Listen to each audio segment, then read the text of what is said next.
Pagi hari ini kita masuk di bulan, ada yang sadar ini bulan apa? Bulan Desember ya. Beberapa teman kemarin kaget karena berpikir masih bulan November. Jadi betul-betul tidak kepikiran kalau kita sudah masuk ke dalam bulan yang terakhir. Dan bulan yang terakhir ini saya mengangkat tema yaitu pengharapan. Pengharapan, renew hope. Kenapa pengharapan menjadi sesuatu yang sangat penting di bulan Natal? Karena saya percaya bahwa Natal dan pengharapan adalah dua hal yang sangat amat terkait. Dua hal yang sangat amat nyambung di dalam kehidupan kita. Dan pagi hari ini kita akan belajar bersama-sama kebenaran firman Tuhan tentang pengharapan dan bagaimana kita bisa melihat itu di dalam konteks cerita Natal.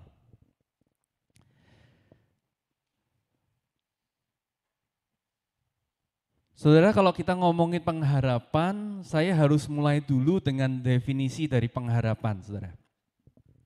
Karena kalau saya ngomongin sekedar ngomong pengharapan, setiap dari kita, saya percaya pasti punya gambar dan pengertian yang beda-beda tentang pengharapan. Ya, pengharapan itu kata yang sering kita dengar, tetapi belum tentu meaningnya atau artinya di kepala kita tuh sama. Jadi saya mau memastikan dulu nih, definisinya kita harus luruskan dulu, supaya kita bisa belajar bersama-sama kebenaran firman Tuhan. Nah Bapak Ibu, kalau kita merayakan ulang tahun, selalu ada sebuah ritual yang Bapak Ibu sadar atau tidak sadar pasti akan lakukan. Ada yang sudah bisa menebak apa yang saya maksud? Kalau Bapak Ibu berulang tahun, zaman sekarang selalu ada sebuah ritual yang sadar atau tidak sadar. Entah Bapak Ibu ngerti atau tidak ngerti artinya, pasti melakukan. Ya, contoh ya pagi hari ini saya coba cari siapa nih yang ulang tahun. Hari ini ada yang ulang tahun? Ada, ternyata saya cek ada. Istrinya Pak Alvin ya, Grace hari ini 1 Desember berulang tahun, nanti pulang jangan lupa kasih selamat kepada Ibu Grace ya. Kasih ucapan selamat. Nah saya percaya kalau Pak Alvin merayakan ulang tahun, selalu tidak lepas dari benda ini. Betul? Apa ini? Apa yang kita lakukan? Saya coba peragakan ya.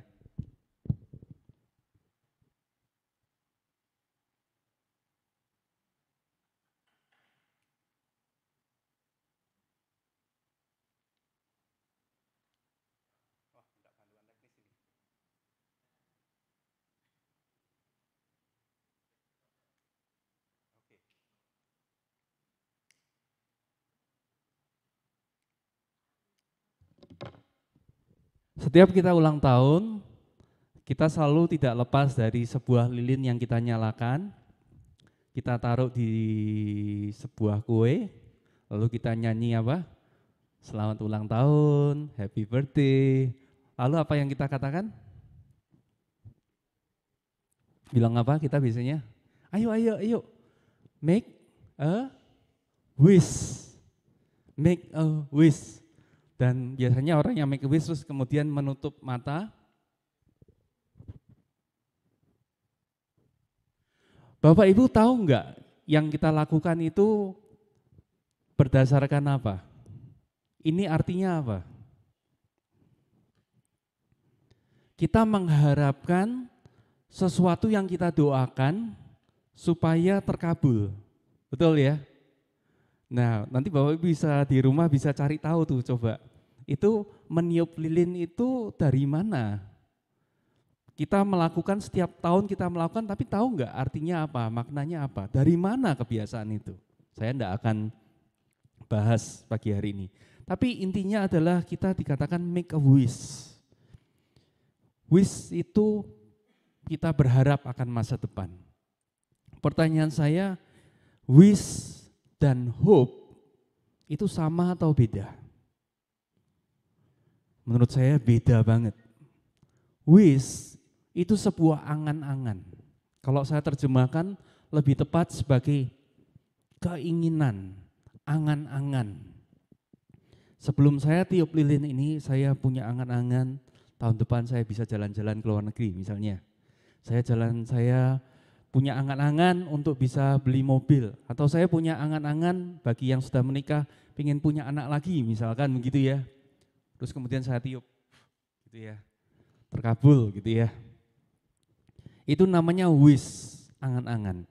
Angan-angan itu sebetulnya artinya tidak mempunyai dasar, saudara. Kan kalau kita ngomongin keinginan, apa keinginanmu? Terserah kan orang mau bilang apa, saya mau pengen wisata ke bulan, boleh enggak? Boleh. Saya mau pengen wisata ke Mars, boleh enggak? Boleh. Mau permintaan seaneh apapun boleh-boleh aja. Tetapi pada waktu kita ngomongin hope, pengharapan yang dimaksud di dalam Alkitab itu beda banget dengan namanya wish. Angan-angan itu bukan pengharapan, saudara. Pengharapan itu beda sekali.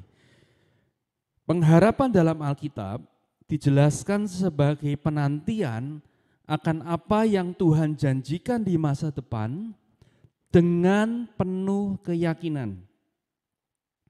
Ini adalah sebuah kualitas yang didasari kepada kepercayaan, kepada kebaikan dan kuasa Tuhan. Bedanya kalau saya tiup lilin, wish itu angan-angan. Berdasarkan apa saya minta ini? Enggak jelas pengharapannya berdasarkan apa. Tapi kalau kita ngomongin hope, pengharapan di dalam Alkitab beda sekali. Kalau saya make a wish, saya pun tidak yakin, tidak ada yang bisa menjamin keyakinan saya bahwa ini akan terkabul tahun depan. Itu wish, angan-angan. Tapi yang namanya hope, yang firman Tuhan ajarkan, itu adalah sebuah kepastian. Beda ya saudara ya, menunggu sesuatu yang belum tentu datang, dan menunggu sesuatu yang pasti datang. Beda enggak nunggunya? Saudara nunggu, siapa contohnya? Seseorang yang Anda harapkan untuk datang dalam kehidupan Anda, tapi orang itu enggak pernah janji. Atau kalau orang janji pun kita tidak tahu pasti dia akan tepati atau enggak. Di sisi lain dibandingkan dengan kalau kita dikatakan kita mengharapkan pagi datang. Apakah pagi hari matahari akan bersinar? Pasti. Masalahnya kapan, berapa lama, ya tunggu aja. Betul? Tapi pasti, itulah pengharapan. Jadi pengharapan itu berbicara mengenai sesuatu yang sangat kuat. Roma 15 ayat yang ke-13 katakan seperti ini. Semoga Allah sumber pengharapan. Jadi dia menjelaskan dirinya dari sumber pengharapan. Pribadinya adalah sumber pengharapan. Memenuhi kamu dengan segala sukacita dan damai sejahtera dalam iman kamu, supaya oleh kekuatan Roh Kudus kamu berlimpah-limpah dalam pengharapan. Jadi pengharapan tuh dia kaitkan dengan pribadinya sendiri. Aku loh ini sumber pengharapan. Jadi waktu kita ngomongin pengharapan, itu kita tidak bisa lepaskan kalau di Alkitab dengan pribadinya Tuhan sendiri. Jadi semua itu adalah sebuah kualitas yang didasari sekali lagi kepada kepercayaan kita, kepada kebaikan dan kuasa Tuhan. Nah, kalau kita ngomongin pengharapan, pertanyaan berikutnya yang terlintas adalah begini. Lalu apa perbedaan terutama dan paling mendasar antara manusia dan Tuhan terkait dengan janji? Terkait dengan janji, apa perbedaan paling mendasar dan utama antara manusia dan Tuhan? Saya mau katakan bahwa perbedaan terutama dan paling mendasar antara Tuhan dan manusia terletak pada dua hal. Yang pertama adalah namanya kesetiaan, yang kedua namanya kemampuan. Apa yang pertama? Kesetiaan, yang kedua kemampuan. Janji manusia itu selalu mengandung kemungkinan untuk keliru dan gagal. Setuju enggak? Sebaik apapun orang yang Bapak Ibu Saudara-saudari di sini kenal, sehebat apapun posisinya, pasti mengandung resiko untuk gagal dan meleset. Karena manusia terbatas dalam pengetahuan, kemampuan, dan situasi. Setuju? Kemampuannya terbatas, walaupun dia baik sekali, tapi situasinya tidak mendukung untuk dia menepati janji. Bisa tetap meleset. Dia berjanji tapi dia enggak sadar. Nah, dia terbatas dari pengetahuan. Atau dia kepingin, tetapi secara keuangan enggak mampu misalkan. Ya enggak bisa juga. Tapi Tuhan yang kita sembah adalah Tuhan yang omnipotent, omniscient, and faithful. Tuhan itu Tuhan yang maha kuasa, maha tahu, dan setia. Artinya Allah memiliki kemampuan dan kehendak untuk menggenapi semua janji yang Ia buat tanpa ada resiko gagal dan tanpa ada kemungkinan berubah. Bilangan pasal 23 ayat 19 menegaskan ini. Bilangan 23 ayat 19. Yuk kita baca bersama-sama. Ya, dengan suara kita ya, bersama-sama dalam hitungan ketiga. 1, 2, 3. Allah bukanlah manusia sehingga ia berdusta. Bukan anak manusia sehingga ia menyesal.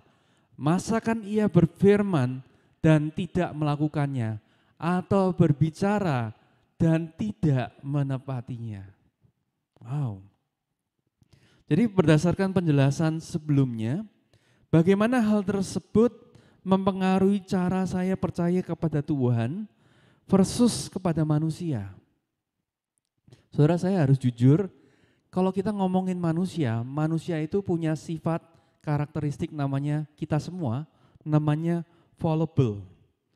Saya jelaskan ya, fallible itu artinya bisa salah dan terbatas. Oleh karena itu kalau kita belajar percaya sama orang, kepercayaan harus dibangun melalui waktu. Setuju enggak? Bapak Ibu enggak ketemu sama sembarang orang, dia ngomong apa harus Bapak Ibu percaya. Setuju enggak? Harus diuji omongannya ini benar apa enggak. Harus diuji oleh waktu untuk kita tahu bahwa ini bisa dipercaya atau tidak. Dan tergantung dari konsistensi juga. Hari ini dia bilang datang jam 8, dia datang jam 8. Besok bilang datang jam 8 enggak? Besoknya lagi bilang datang jam 8, datangnya 8.20. Sudah mulai mikir, saudara. Besoknya lagi, mungkin dia ada sesuatu. Besoknya lagi bilang jam 8, enggak datang sama sekali, saudara. Nah, itu kita bilang tidak konsisten. Karena kita tidak konsisten, kita jadi enggak percaya sama orang itu. Harus dibuktikan melalui konsistensi dan namanya reliability. Reliability itu dapat diandalkan. Artinya selalu ada elemen resiko di mana siapapun kita bisa gagal dan salah, baik sengaja maupun tidak sengaja. Setuju? Setuju? Ya. Coba lihat kanan kirinya. Masih manusia enggak? Masih manusia enggak? Berarti masih ada kemungkinan bisa gagal, bisa salah, bisa mengecewakan kita. Ya, tolong diampuni dulu ya, pagi hari ini pemberesan dulu ya. Aku paham kamu juga masih manusia gitu ya.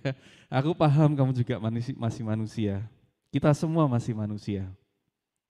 Tapi sebaliknya saudara, percaya sama Tuhan itu konsepnya berbeda banget. percaya kepada Tuhan itu bisa komplit dan tidak tergoyahkan. Saya katakan bisa, karena tergantung dari kita. Kita mau percaya atau enggak. Kalau sama manusia saya paham. Siapapun bahkan pendeta, rohaniawan, gembala, Anda harus kasih ruang untuk berapa persen untuk saya janji dan meleset. Itu pasti. Tapi kalau Tuhan, apapun yang dia katakan, dia itu bukan manusia. Yang dia janjikan tidak mungkin meleset. Kita harus percaya dengan Tuhan dengan cara yang berbeda. 1 Petrus 5 ayat 7 katakan seperti ini, serahkanlah segala kekhawatiranmu kepadanya, sebab ia yang memelihara kamu. Serahkanlah segala kekhawatiranmu kepadanya, sebab ia yang memelihara kamu. Ini firman Tuhan katakan, cara kita percaya kepada dia adalah serahkan segala kekhawatiran kita. Jujur Bapak Ibu, kalau kita sama orang bisa enggak serahkan segala kekhawatiranmu kepada orang tersebut?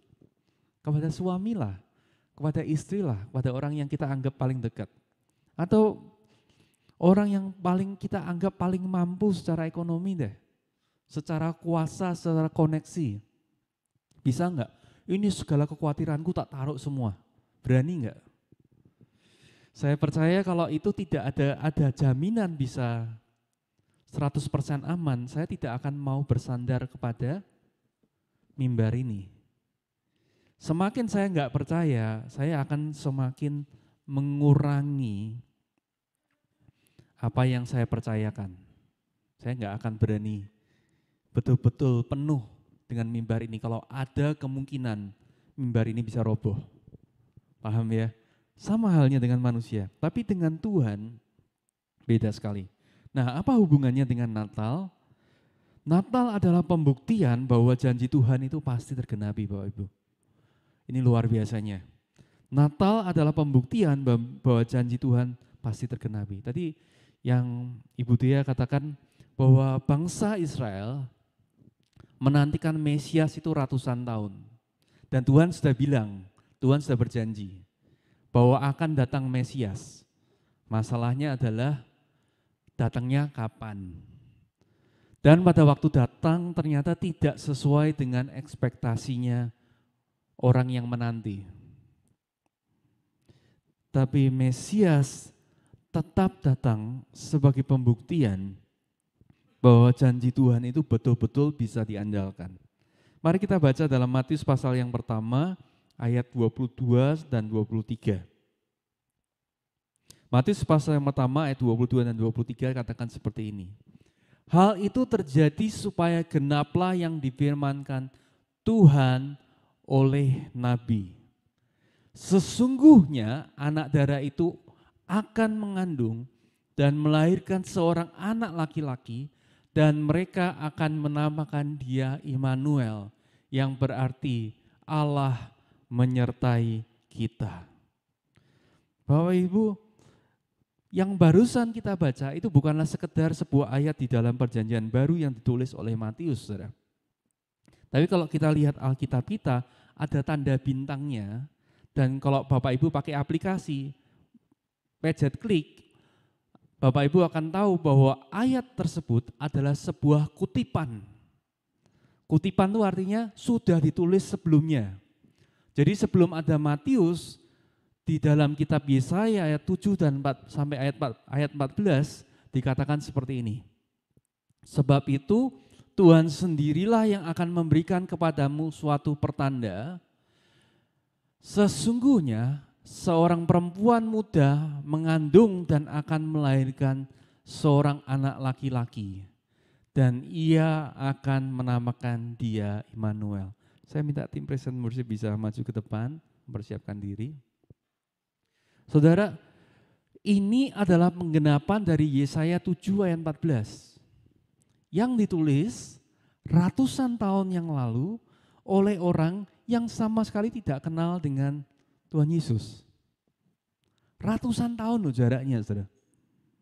Dan digenapi persis semua di dalam pribadi yang bernama Yesus harus lahir dari seorang yang perawan. Kemungkinannya tuh seberapa sih seorang perawan bisa melahirkan? Kecil banget.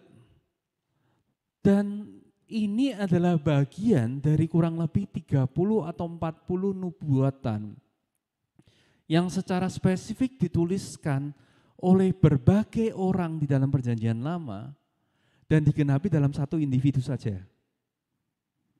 Bayangin, 30 orang nulis, 40 orang nulis, tidak saling kenal, hidup di dalam zaman yang berbeda, dalam bahasa yang berbeda, semuanya nulis tentang Mesias. Mereka tidak tahu siapa tuh yang dimaksud Mesias, tidak ngerti. Ratusan tahun kemudian, semua yang mereka tulis digenapi dalam satu pribadi. Itu kemungkinannya kalau saya pikir secara matematika gila banget. Gila banget, hampir tidak mungkin akan terjadi. Dan terjadi. Membuktikan apa? Bahwa Tuhan itu bukan manusia. Dia tidak bisa dan tidak akan berbohong. Kaitannya dengan kita pagi hari ini apa? Natal mengingatkan kita untuk mempunyai pengharapan yang pasti pada pribadi Yesus Kristus. Apapun yang Bapak Ibu yang kita hadapi saat ini, saya mau kita menyikapi segala situasi dan kondisi yang terjadi dalam kehidupan kita. Segala sesuatu kalau kita boleh jujur kan tidak pasti ya. Minggu depan ada apa, tahun depan apakah PPN akan naik atau tidak, kita tidak ada yang tahu juga. Katanya naik tapi mungkin tidak, yang mana nih? Akan terjadi ini, akan terjadi itu. Trump terpilih lagi jadi presiden Amerika, dampaknya apa untuk Indonesia? Banyak hal yang tidak tahu, saudara. Banyak hal yang tidak pasti.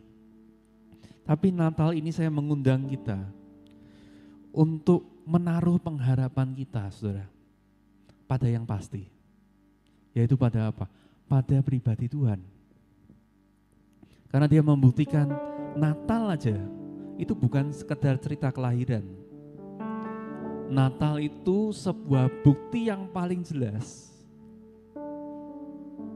kalau dia tidak bisa bohong. Saya berdoa di dalam kehidupan kita, pesan firman Tuhan ini juga tersampaikan. Dia tidak bisa bohong. Bukan tidak mau bohong, dia tidak bisa bohong. Bukan tidak mau ya, tidak bisa. Dan tidak bisa berubah dari janjinya. Sepasti apa itu coba? Sepasti apa?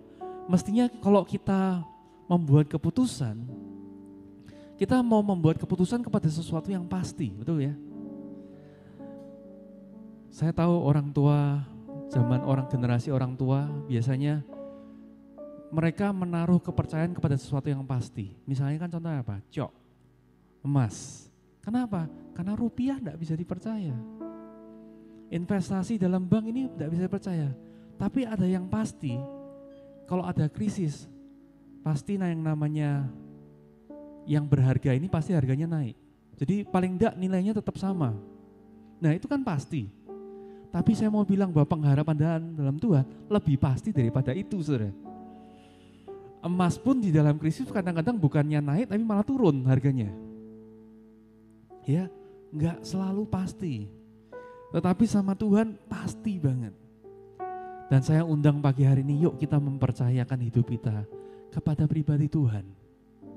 Sebelum kita masuk dalam perjamuan Tuhan pagi hari ini, saya mau ajak kita begini, saudara. Semakin kita mengenal seseorang, semakin kita percaya kepada seseorang, kita akan semakin mempersilahkan orang itu untuk mengubah hidup kita. Tangkap dulu ya. Semakin kita percaya sama seseorang, semakin saya dekat dengan seseorang misalkan ya, saya akan mempersilahkan dia untuk mempengaruhi saya untuk berubah. Semakin saya tidak mau, saya akan semakin jauh. Jangan deket-deket lah sama dia.